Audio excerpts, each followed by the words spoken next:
America wants you to be scared. America wants to control the narrative. America doesn't want you to see the world. That's exactly what they're trying to do with this warning advisory that they have. They just announced or put 4 African countries to their warning list. And that travel warning list, the 4 countries, who are they, you might ask? Burkina Faso, of course. Morocco, interesting. Uganda, and last but not least, Ghana. You cannot make this stuff up, fam. The US is saying that Ghana is not safe to travel to, hence why they have put Ghana in this list, in their US warning travel list that they have. They always add and remove countries as they please. For the longest time, a lot of tourists and people, when they travel, they used to listen to that advice or read it and believe it and change their travel plans according to what the US has said. But guess what, fam? It's 2025 and we know better. Ghana, can we start from Ghana? This one is funny, hilarious to me because Ghana is one of the safest countries in the world. Yes, there are parts of Ghana that might not be safe if you go at night, right? Just like anywhere else, just like the US. If anything, if we compare the US, like gun violence, the issues US has versus Ghana, you do the math, right? But they had the audacity to put Ghana in there. I wonder why Ghana is in that list. Is it because of the new president? You're not very happy with him?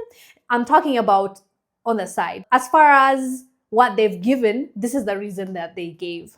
They said Ghana was the first to be added to this list and it was on April 8th, right? The US advisory cited violent crimes such as car hijacking, street muggings, assaults in isolated areas. It also noted that there has been a significant underreported crime, and this is a serious concern. That's the reason US gave.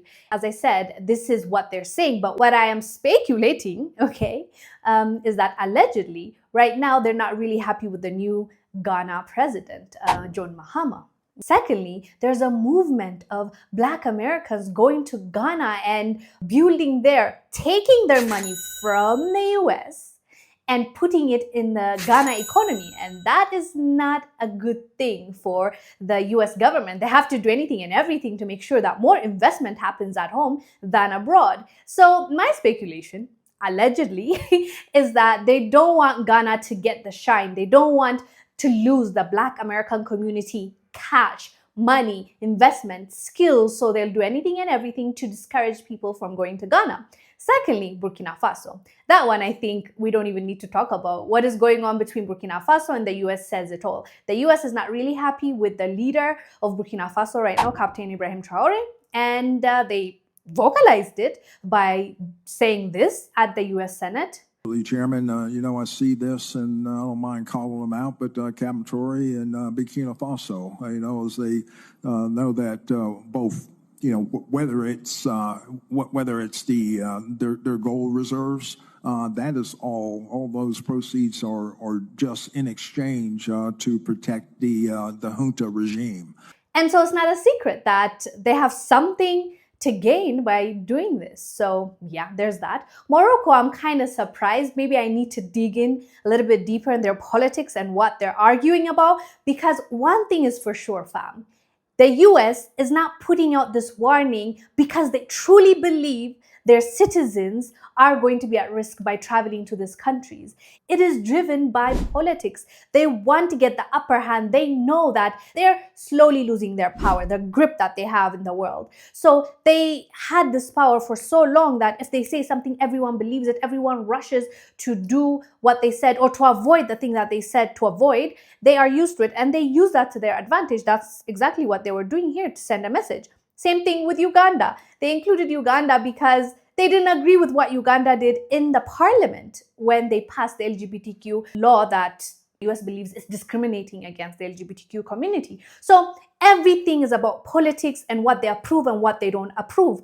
Nowadays, we're getting it. Back in the days, we used to think, ooh, if US puts this country in their US warning travel advisory, we need to listen to it. I believed it to be true as well. Just recently, I traveled to Mali. Maybe you watched it on my channel.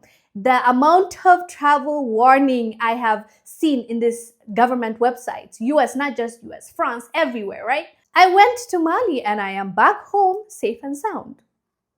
Right? So, yeah, I don't think people will fall for it because I remember last year they tried the exact same thing with Jamaica. They put up a warning, and guess what? People were making videos on TikTok and Instagram and YouTube saying, oh, there's a warning. Okay, cool. I'll still go to Jamaica.